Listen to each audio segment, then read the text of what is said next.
Welcome back to Your 1230, the only podcast where our guests tell their story with the help of 12 questions in just 30 minutes. I'm your host, Mike Salitro, and today we are very excited to be joined by Mike Ulmer. Mike is the CEO of Catapult Bookwriting and the author of books about business, hockey, Canada, and leadership. His latest, Show and Tell Writing, a great short business book about how to write a great short business book, is available now. Mike, welcome. We are really thrilled to be speaking with you. Oh, thank you. And I'm thrilled too. Thank you for having me. Of course, of course. And I actually want to start with the book. Great title there. How did you come up with it? And was it the working title, or did you kind of work your way into it? Oh, that's a great question, Mike. The Well, I always tell my clients, because I have a book in which I help business in which I help people write their books. I always tell my clients, name the baby last, because if you want to throw the baby out, it's much harder with a name. Same reason farmers don't name their cattle. So, so the idea sort of just came to me on a whim, but the idea of sort of show and tell writing, I've always sort of been interested in the mechanics of it. And I came to realize there's some show and some tell, some exposition and some stuff that's not, because we are built to observe. And if I tell you something, or if you see something, you're far more likely to believe it if you see it. And so the power of that in writing is, if I tell you something without telling you, if I give you an example of something that I did and you observe that that shows a particular quality, you'll make that decision. You'll say, well, this guy's really courageous or wise or frugal or whatever. Whereas if I tell you you're frugal, I'm frugal or I'm wise or prudent or whatever those things, you're far less likely to believe it. So the book is about sort of it's kind of a writing lesson book, but it's about the juxtaposition between showing and telling. And I told you before we started recording that I enjoyed the book, which I really did. Oh, thank And you. part of it, it goes hand in hand with my background is as a journalism student way back. And if I was asked about it in some 20 years removed now, Yeah. my instinct is to remember, yes, with writing, it's very important to show, not tell. But that's what I really enjoyed about the book. It was the show and tell piece. And then as you described there, it makes sense as to why you do it. That you certainly don't want to just tell your story, because you're frugal doesn't not the same as that amazing story, but sometimes Yeah. you do it to fill in the pieces, and your book is excellent in kind of making that point come across that you do need both. Oh, thank you for saying that. Yeah, it's absolutely true. I find the best art is when you're just slightly ahead of the teller. Maybe they call that sometimes an unreliable narrator, but you know, I have one particular movie I'm very fond of. The name of the movie is Harvey. It's from 1950. You haven't seen it, Mike, so because it's a I'm not black even and going to white. lie to you, I Right? have not seen it. It's about this guy who believes he sees a 6.5 foot rabbit, but he believes that the rabbit is far more interesting than he is, and but he channels so much love of his love that he thinks is coming from the rabbit, but actually is coming from him. And then he realizes that people seldom come twice for the conversation, because he tries to tell him about the rabbit. And so he doesn't get what we get, that it's really about his qualities and his love that's transmuted through him. And so that happens all the time, I think, in art. You get it just a minute before the person that you're listening to or watching gets it. You know what I mean? You know that feeling? And it's so powerful when you have that. So that moment of discovery really is really powerful for a listener or a reader. And so if they can have that, if they can see that, and they can figure it out before you tell them, or even figure it out and you never have to tell them, man, that's money. So I certainly was not the before piece of this, but after listening to the book, I I made the we'll call it a conclusion. I could be wrong. You tell me, because we have not talked about this. But Sure.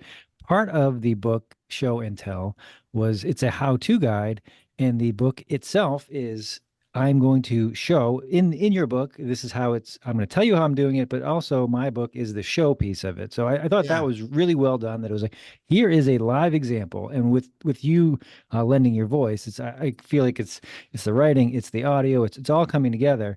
How did you decide that that was a good format to get that lesson across? I think that's a really hard thing to do, kind of accomplish all of those things in one. Oh, yeah. And I know just what you mean, because I've sort of grappled with it from I have a podcast. It's called Radio U. And so it's the podcast is I would be speaking with you, Mike, and then I would sort of jump in, sort of burst that fourth wall and talk about what I was thinking while I asked that question. You know what I mean? Hmm. tampering with the fourth wall is really hard. It's really, really hard. So I completely agree with you that it's really, really tricky. I don't have a set answer for that. I just think that you just have to try your hardest. But when you're explaining to something what you're doing, something if you're explaining, if I'm explaining to a listener what I'm doing is I'm speaking to you, that's a juggle, man. Because who do you listen to? Do you listen to the interviewer? Do you listen to the subject? Do you listen to my side? Oh, pardon me, my side. So that's a tough one. That's a tough one. I hope I did it okay in the book, but that's a tough one. You certainly did. Uh, There's excellent anecdotes in there, and they kind of tie hand in hand what we talked about up top when I introduced you. Um, Business Hockey Canada leadership. Sometimes business leadership, you see that fairly common. You'll see hockey in Canada tied together pretty often, but rarely will you see all four together. yes. Is there a hierarchy, or how have you decided to be labeled as I'm the guy who does these things? Well, um, yeah. So the one that just jumps out of there, you got hockey and business and leadership. Well, the leadership and the hockey kind of go together. The business thing is kind of a weird thing with me, Mike, in that that was my business. I wrote about hockey and basketball. I worked for the people that own the Leafs and Raptors. And so I did a lot of that. And then I wrote a book about Canada, an alphabet book about Canada called M is for Maple. And geez, we sold 160,000 of those books. It's the #1 alphabet book in Canada in Canadian publishing, which I'm really proud of. As you should And be. and so and then so the leadership part of it came after I left my employer, and I didn't know what I was going to do. I knew I was 53 years old, and I knew I was never going to get hired again because media is contracting. As you know, you were so smart to get out of it when you did way 20 years ago. Media is contracting, and so I spent pretty well 10 years trying to figure out what I wanted to do. And one of the real fulcrum points for that was when I went to a group that's called Business Networking International. I know they have them in the States too. It's sort of a networking group. And I sat with people because I never viewed myself as an entrepreneur. I viewed myself as a reporter and a journalist. And then that was gone. And I came to really see really quickly that there's this cohort of people who've been doing this that I didn't even know. They're like this, when you walk around downtown Boston, there's those malls underground. They're like that underground mall that I never knew existed. And I walked over every day. And these people are hustling, you know? They don't have a guaranteed paycheck or a benefit plan. They're living on their wits. They're figuring it out. And they don't know from one day to the next how this is all going to pan out. And so I met them as if meeting them for the first time. And I was so impressed. I just was so taken by the idea of the entrepreneurial life and how hard it is and how much courage it requires. So I started talking to them. I joined this group, and I realized none of them knew their stories. And they had such great stories, right? And I realized none of them knew. And so I was drawn to business and have been. So I write business books, but every book is a business book, and every business book is a biography, because to have a great business book, you have to sort of be vulnerable and share your route. And so I just love business, and I came to it so late. So that's my latest thing. Really, the hockey and the Canadian stuff and the other stuff, the leadership and the business is the new stuff, and I'm fascinated by it. So I want to follow up on a lot of that you said there, but I'll start at the end. Every book Yeah. is a business book. What do you mean by that? Well, either you want to make your business writing books, or you want to write a book that makes people want to buy what you do. I mean, there's really just the two, right? So I think every business book is a business book. Every book is a business book for that very reason. And I think every business book is a autobiography in this case, because to really, really, really have a powerful message, you have to give a backstory. So every great business book has 3 principles. It has the proposition, which is a great idea. It's counterintuitive, but it's a great idea. It has the backstory that validates the proposition. So nobody cares about my story, Mike. They probably care about yours, but no one cares about mine. But a lot of people can benefit from my conclusions. I'm not in the story business. I'm in the conclusions business, because while a story can amuse and entertain you for a minute, a conclusion is something you can use for the rest of your life. So there's the proposition, there's the backstory that feeds the proposition, and then there's all the advice that you can give people. If you have those 3, you have a great book and you have a great story. So helping people find those is what I do, but they're 3 very interconnected things. So working with authors or first-time authors or people who are telling stories do Yeah, that, yeah. do you find that they they're aware of the stories that they have, that they know that there's something in there, they just can't find it, or that most people, I would feel like myself, I've got nothing to talk about, and I don't think there's anything here to write. Yeah, and I think everyone feels that way. Let me tell you a story. When I was a kid, this is how my dad walked our dog.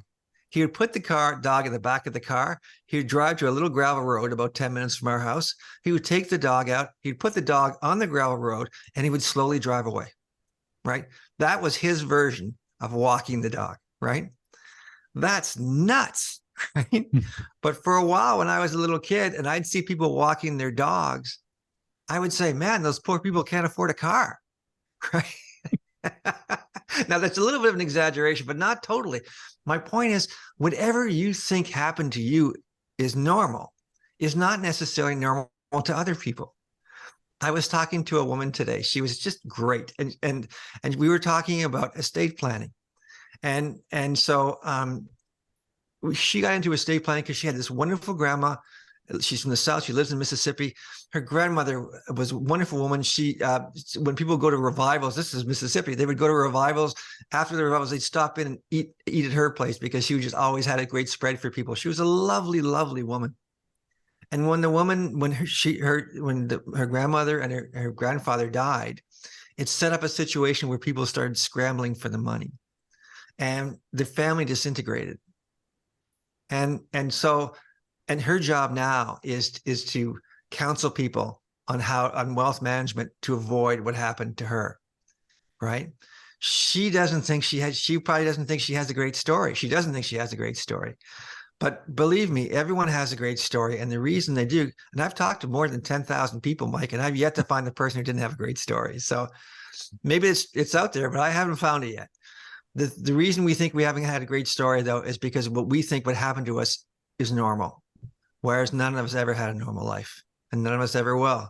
And it's those things that when you look at and someone helps you figure it out, people have likened it a bit to therapy, and I'm not a trained therapist, but if you have someone asking you a question that you hadn't considered, a story will emerge. Can I give you an example? I know we were supposed to do 30 minutes, but so I did a book by a guy named Ron Foxcroft. Great guy. He invented this whistle, this really loud whistle. It's in all the leagues, all the sports leagues all over the world. And he's a great guy, a great entrepreneur, just a super guy. Tons of stories, right? So I was talking to Ron later on in the later stages of our conversation, and I said, "I notice you don't drink." And he said, "No, I don't." And I said, "Okay, who is the alcoholic in your family? Because if you don't drink, there's just two reasons: you don't like the taste, or there's an alcoholic in your family, in your house, or in your orbit." And he said, "It was my dad." He said he used to beat me every week, and he beat me because he was angry, and he was angry because he was someone who had potential, and he just let it slip away. He was always a negative thinking person. He was the guy that always said woulda, coulda, shoulda. And I decided when I was a really young kid, I wasn't going to be like my dad. I wasn't going to drink, and I was never going to say woulda, coulda, shoulda. Okay. That's a story that you would never tell someone unless they asked, right? And unless they had the instinct and the experience to ask in particular. But that story, that little story, explains why at 75, this guy's still working his ass off. He's still working in the shadow of his father, right? He was never going to be that guy, and he's still not that guy. Well, that story is really powerful. So is that a normal life? I don't know. But it's a profound way to explain why he is and how he is. Maybe he doesn't think maybe he doesn't think this is unusual. How do I know? But the power of the story is what breaks the notion that I don't have a story. Because Mike, you do have a story. Okay. I think that you tell it in a compelling way that we all, to be our own authentic selves, that no one else can be us, no one else knows our story. So our sense of normal is thrown off. And then in that, we can tell what has happened to us. We can show our stories, and we had something to talk about. Wait, listen, if you have 10 minutes, I'll do it right now with you. Uh, I'm going to stick to my questions here because I'm not going to let you turn this on me. Good call. Don't Uh, let the guests wrestle the podcast from you. Good call. but let's go back to the alphabet book. M is for Maple. How did that happen? Oh man, I wasn't very smart on that. I'd written a couple of hockey books, and I wish I could say there was a plan, Mike. They came to me and said, "We want you to write this alphabet book," because I'd written this hockey book that's like 6 people read, and and um, and I said no. And they said, "Come on." I said, "No, I'm busy." No. They said, "Come to Chelsea, Michigan, where the Jeff Daniels lives, and we'll buy you lunch." So I drove to Chelsea because I was curious. I'm much more amenable when they buy me lunch. I'm far more Always helps. agreeable. Yes, and I did the book. It was the best thing I ever did. Best thing I ever did. I did a bunch of other books, and it's. I kind of feel like the first line of my obituary is already written. You know, I could be hit by a bus tomorrow, and it'll be Mike Ulmer who wrote M is for Maple, because that book is in so many libraries, so many schools, and my employer was really great, and they let me go into schools and talk to kids about writing and about Canada. And so I was able to speak to thousands and thousands and thousands of kids about parts of our country, our history they didn't know, and about writing and storyboarding and all those things. And all that came from Mr. Maple. So I was so wrong. So when I talk to kids, I say, in terms of this stuff, in terms of adventures and in terms of projects, make your default yes. Don't make your default no. Make your default yes. You know, they say in improv, you know, there's two ways of attacking improv. One is no but, and the other one is yes and. Be a yes and person. It's good advice, unless somebody on your podcast asks you to tell your story while you're asking questions. And they turn out to be an expert. Or No comment on that. yes. What is the most common question the kids would ask you? How did you get to be an author? Is a good one. It's funny because when you walk in, you know, and they look at you, they go, "You look like just like my dad." Obviously, anyone could do this, right? So a lot of them ones are about how did you get to be an author. Most of the time, it's that. Is it hard to write a book? Those are the two biggies. Yeah, those are the big. And sometimes they ask, "How much money do you make?" Those are all good kid questions. So those I are see all it. good, quick questions. Yeah, I agree. But I don't want to skip over. I want to ask you about this. Sure. Covering the Leafs, covering the Raptors. Yeah. Were you a sports fan growing up? I recall hockey, yes, but what was the sport of your choice as a child? Oh, I was a big baseball fan. I grew up a big fan of the Detroit Tigers, and loved going to. My hometown, sorry, was an hour away from Tiger Stadium, and I was a big baseball fan. But I liked hockey too. And are you a hockey fan, Mike? I follow the sport. I would not classify myself as a fan at this point. Okay, fair No, enough. for no reason to that. I don't follow it very closely. It's a No, great that's sport. okay. But hockey is obviously it's pretty big here. The Maple Leafs were sort of are really really they'd be sort of like the Red Sox or the Yankees, right, in terms of the hierarchy. And I just always wanted to be the guy in the press box covering them. When I was a kid, I read stacks and stacks of Sports Illustrated. A lot of sports writers of my vintage really got tons and tons of magazines and sat down and write them. I know 3 or 4 guys that just read Sports Illustrated. It's a very influential magazine in terms of the style of sports writing, and it influenced me and a bunch of other people. And I just but the route there was not far from assured or easy, but I ended up getting there, and I just love hockey. Hockey players are great. They're often really really down to earth people, and it's not a Canadian American thing or a European thing. It's just that, and it's changing now because in Canada and the U.S., it's become a rich kid's sport because it's really expensive, the equipment and the ice time and the driving. So you get a different kind of kid. But when I got started, there were still kids that were like off the farm, you know, and the most decent, straight shooting people you ever meet. A lot of times, the tough guys, the guys that fight for a living, are the most direct. One guy wrote children's books, are the most direct, kind people. And so I just love hockey, and I've loved it since for my whole life. I quit this year, though. I walked away from it this year. I decided I didn't want to follow the Leafs anymore. 50 years, and I worked for them. And it was 50 years. I remember the day I decided to be a Leaf fan. And I started as a Montreal Canadian fan. And that was 1973, long before you were born, Mike. And the Canadians beat the Bruins, sad to say, in 7 games. Ken Dryden was the goalie. And they won. They beat Minnesota in 6, and then they won in Chicago in 7. They were down 2-0 in Game 7. Jacques Lemaire, remember that Tony Esposito, the Blackhawks goalie, was nearsighted. He beat him from a shot from center ice. Henri Richard, who'd gotten into a real scrap with the coach, scored the winning goal, and they won 3-2. And I said, well, this is it. This is my team. Because in the sports business, you recognize that kids brand themselves at 13 years old, 14 years old. Whoever the team is they first notice and love and cheer for, that's it. They never, ever, ever change. So there's a lot of kids walking around Pittsburgh Penguins fans because they saw Sidney Crosby win the Stanley Cup whatever that year was. So they brand themselves. And I branded myself. I was ready to be a Canadiens fan. And then they fired the coach. They won the Stanley Cup and they fired their coach. And I said, these guys are assholes. I'm out. I'm out. I quit the Montreal Canadiens for the Toronto Maple Leafs. I have made some bad decisions in my life, Michael. But that one, at least it's a principled decision. Them all. That's okay. You had your reason for it. It's a good principle. I did not realize that they fired their coach the year they won the Stanley Cup. So that's a pretty that's an okay reason to walk away, even if they've won a handful of cups since, and Montreal, Toronto has not. So 5 as a matter of fact, but who's counting?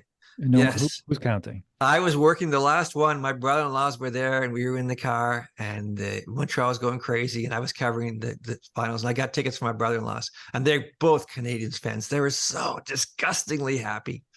And I got in the car, and I said to them, you sons of bitches, I hope you enjoyed this, because this is the last time this is ever going to happen in your lifetimes. And so far, so good. Well, they've heeded the warning there, and they've not sniffed it again. But being a pretty passionate sports fan, did that help, or how did that impact your career? I would think that that's, for most people who go into a line of business or that just take a job, they have not been thinking about it since they were 13. What was that like? That was really neat because I did it because I was, I took 3 years at a 2-year community college course. I spent 7 years at a weekly newspaper, 7 years at in this little town, writing about county fairs. And it was a long, long journey. And to get there, to be there for these events, to meet a lot of really exemplary people. I wrote a lot about the game's history. I got to meet Rocket Richard. Right. I got to sit in the conversation with him, just him and me. It became problematic because once you've interviewed Maurice Richard, it's really hard to wait for Phil Kessel. but I got to do so many great things. I was so lucky. But what made me different was, while I was I was a fan, and then you stop being a fan. I can't cheer or jump up or do anything now. I still, when I watch sports, you stop being a fan because your job is the story, But it was a wonderful, wonderful, wonderful time. I was really, really lucky to do it. It's a good answer. It's a good answer. As I look up and we're somehow nearing time. No, I'm gonna break your formula. Having the ability to talk to as many people as you have, children, athletes, aspiring authors, what is one thing that you find either surprising to you or that's common between those groups that you're teaching them that they're not aware of, that, hey, I'm impacting all these different people, and what seems like common sense, or it seems like something everybody should know, I just keep finding out they don't. So yeah, is there any advice that you find giving aspiring authors, people want to break into writing about sports, or even when you're talking with kids, anything that you find is common that you're telling them or that they may not know that makes sense as advice to all those groups? Okay, well, the one I often tell young kids is that a couple of things. First, just because you write something doesn't necessarily mean that you're done. So this is what I would do with the kids. Okay, are you with me, Mike? This is what I would do with the kids. I'm just going to move around a little bit here for you. And I would say to the kids, do I have a bald spot? And they would go, yeah. And I would go, come on, stop kidding around. Do I have a bald spot? And they would go, Yeah. And I would say, come on, quit. I have a bald spot. And they would say, not the third time, the kids are always yelling, right? Yeah, you have a bald spot. Yeah, you do. And I would say, well, that's weird because I can't see it when I brush my teeth in the morning. That's what an editor does. You can't see it when you brush your teeth in the morning, but the editor can see what you can't see in your stories, in your work. So all great writing has great editors. That's the first thing I tell them. The second thing I tell them is that people will tell you anything. So I give them homework. I would say, go and ask your parents about how they met, or when they came to Canada, or the time that they almost were killed. Because everyone's got one of those three stories. Everyone's been in a close call. You're thinking right now, I can see right now how you met your wife, how you came to Canada, or the time you almost got, and I know you've got to start. You've got one. You don't have to tell me what it is, but you've got one, right? All your questions elicited what would be my answers. So those are excellent questions. And so when you ask those questions, look the person right in the eye, right? And then give them sounds that you're listening, and then listen with your entire body. Listen, not just with your ears, your eyes, but with your entire body. Let their answers come into your body. You're concentrating that hard. And then when they're talking to you, make little sounds. Mm-hmm. Okay. And sometimes even look at the ground, because what you're telling the speaker then is you're concentrating so hard that you're not even looking at them. You're just working so hard at concentrating.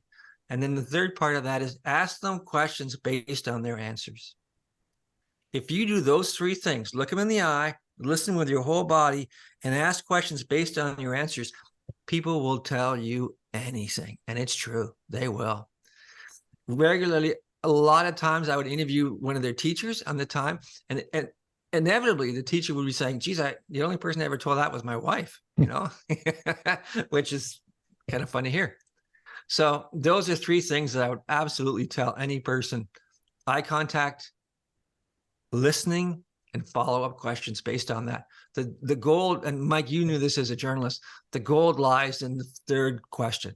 What's your name? Mike. What do you do? Podcast. Why did you decide to do that, Mike? That's where the gold is, right? It's the third question. It's when someone tells you that, I've never told anybody this before, you're listening intently and you're following up with the right question. So it's wonderful, wonderful advice, and you illustrate it well. Well, it's honored. You're honored that the fact that some person would do that, and especially a teacher surrounded by his class, and I would often turn to the kids and I would say, do you know that about your teacher?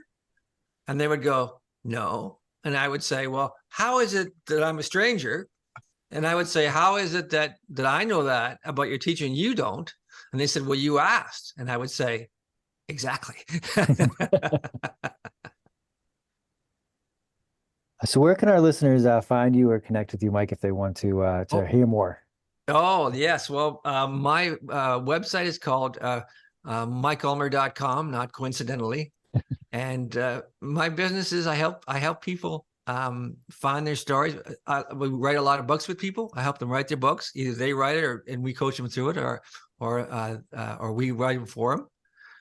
But we have a lot of people that are like podcasters and stuff like that, such as yourself, and they're looking for that story, that one thing, and they want to know how to tell it, what the proposition is, what the backstory is, and what their advice is. So we help people find that as well. So I am doing a podcast. It's brand new. I only have one up, and it's called Radio U with Mike Ulmer, and that one's available at all the usual channels. Very nice. We will post all of that. Let's get out of here on this. I am very good at jumping around, not always asking sequential questions. Is there anything Is there anything I didn't ask you that I probably should have? Yeah. What's the capital of North Dakota? Bismarck is in my mind, and I'm pretty sure that's wrong. So well done. Bismarck, North Dakota is correct. All right, we'll take it. You are a grand prize winner. Well done, Mike. No, your questions were great. Your questions were terrific. I really enjoyed this. We will take that, and it was very, very fun speaking with you. I look forward to doing this again, and good luck with the new show. Well, thank you for thinking of me. I was thrilled to talk with you. You got it.